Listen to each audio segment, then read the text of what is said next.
Hi friends, నేను మీ smiley స్వర్ణ. Last time నేను ములంకాడ ఆవరసం చెప్పాను కదండి. ఇప్పుడేమొచ్చి మీకు ములంకాడ తోటి రసం చెప్తున్నాను. దీనికి కావాల్సిన ఇంగ్రీడియంట్స్ ఏం లేదండి. బియ్యం ఒక 1 అవర్ ముందు నానపెట్టుకోవాలి.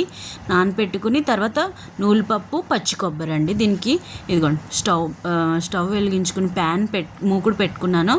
సో అందులో ఆయిల్ వేసాను. ఆయిల్ ఏమొచ్చి హీట్ అయ్యాక ఇదేంటంటే పోపు తీసుకుంటామండి.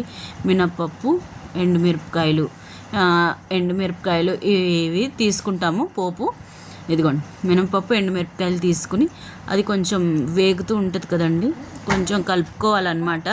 ఇలా గరిటతోటి వేగుతుంది. ఈ మినపప్పు, ఎండుమిరపకాయలు వేగుతూ ఉంటే మంచి వాసన వస్తుంది కదండి. ఇది వేగాక అప్పుడు మనం ఏం చేస్తామంటే ఈ ములంకాళ్ళు కట్ చేసుకుని పెట్టుకున్నాం కదండి, అవి పీసెస్ అవి అందులో వేసుకోవాలన్నమాట. వేసుకొని కలుపుకోవాలి.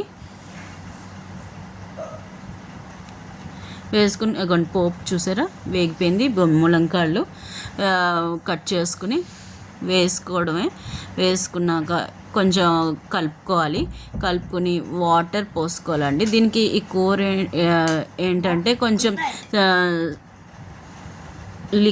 అదేంటిది లిక్విడ్ కాదు, అలా కర్రీలాగా అనమాట.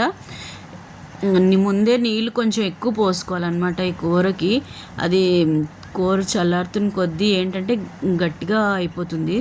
సో అందుకు ముందే వాటర్ పోసుకోవాలి. ఆ ములంకాళ్ళు ఉడుకుతూ ఉంటాయి కదండి, అప్పుడు సాల్ట్ మూత తీసి చూసారా ఎంతలా ఉడుకుతున్నాయో ములంకాళ్ళు. అప్పుడు సాల్ట్ వేసుకోవాలండి. ముందే వేసుకుంటే ములంకాళ్ళు బ్రేక్ అయిపోతాయండి, విరిగిపోతాయి. ఈ కూర టేస్ట్ అంత బాగుండదు అనమాట. సో అందుకు నేను సాల్ట్ అన్నది తర్వాత వేసుకుంటాను అనమాట. ఈ టిప్ మీకు ఎంతమందికి తెలుసు? ములంకాళ్ళలో వేస్తే ముందే విరిగిపోతాయి అన్నది నాకు కామెంట్ చేయండి. తర్వాత ఇదిగోండి బియ్యం, తర్వాత నూలుపప్పు, పచ్చి కొబ్బరి పేస్ట్ అండి రుబ్బుకోవాలి. బియ్యం ముందే ఈ కూర తయారు చేసుకుని అనుకుంటాం కదా, ఆ తయారు చేసుకునే ముందు ఒక గంట బియ్యం నానపెట్టుకోవాలండి.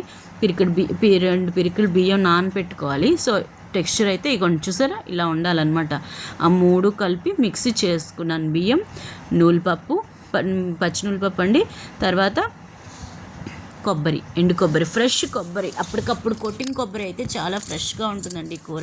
ఇదిగోండి చూడండి ములంకాడ అయితే ఉడికిపోయింది.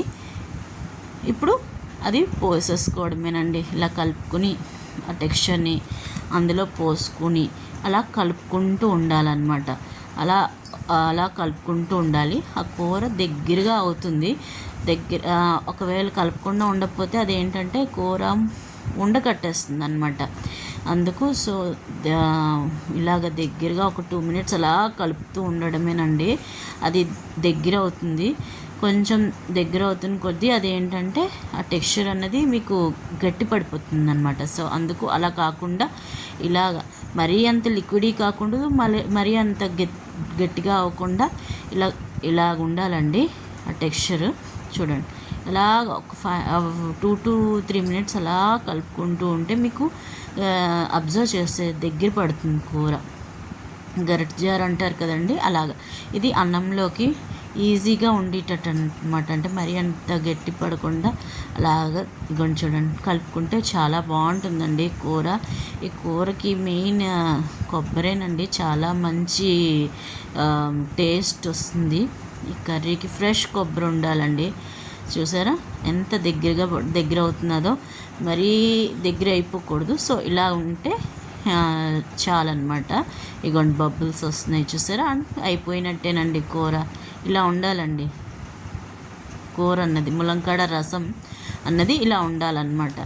ఇది వేడి అన్నంలో కలుపుకుంటే చాలా బాగుంటుంది ఫ్రెండ్స్.